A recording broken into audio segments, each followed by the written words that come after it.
Hi friends, I'm sure glad y'all came back to the kitchen to visit with me and see what I'm cooking next. I'm going to make Harvard beets. I love beets that are kind of sweet and sour, but it just kind of kicks them up a notch when you thicken that juice that's in them. So to make these beets, you're going to get 1 can of beets, either the whole or the sliced ones, and drain them. Now, save your juice, because what you're going to do is put some cornstarch in there and get a whisk and stir it up until it's incorporated,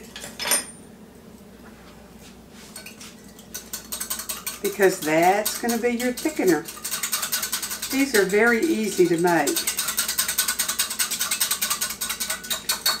I am going to put some back in here to get all that cornstarch out, because I'm sure whoever wrote this recipe knew how much you needed.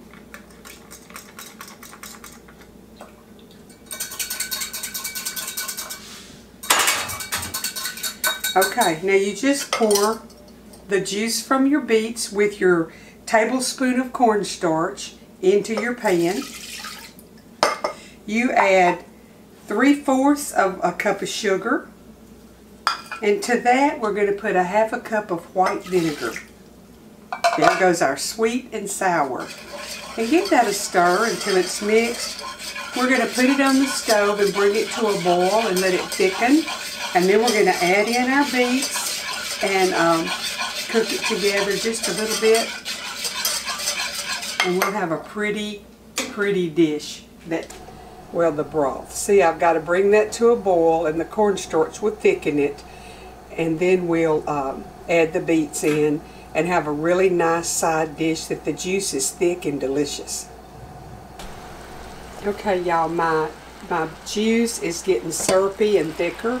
So I've added my beets in where they can season real good, and all you have to do is really heat the beets through, and this is ready. Okay, here's our beets, and the syrup on them is thick. It's kind of the consistency of your white Karo syrup, white corn syrup, and it's absolutely delicious. It's sweet and it's sour and it's pretty, and it'll stain your clothes if you get it on you. Hey friends, you've got one more good side dish. This goes really good with chicken and dressing at the holidays.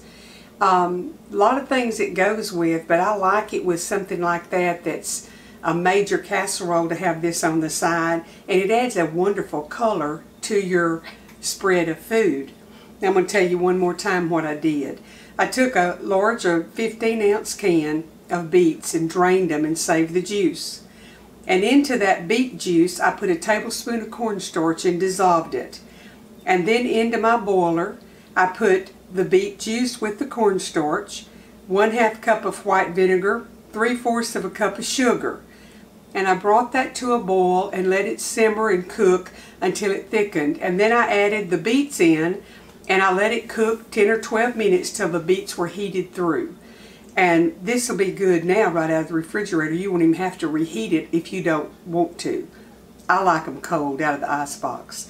But anyway, I hope you're enjoying getting a few side dishes to fix, because we're going to have some more meaty casseroles coming up. And that can stand alone, or you can use some of these side dishes with it.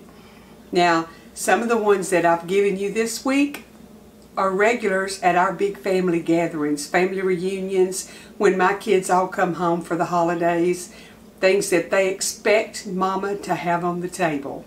So I hope y'all are enjoying the recipes that I'm sharing.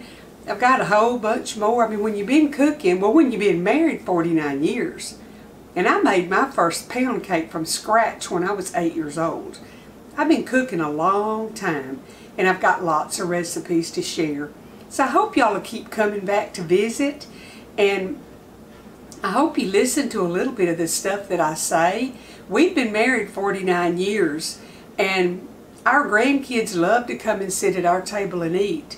So if you'll put good food on your table, you'll have some family and friends that want to come around and visit, and it's just a good place to light and to rest and to refresh and to learn some stuff from each other.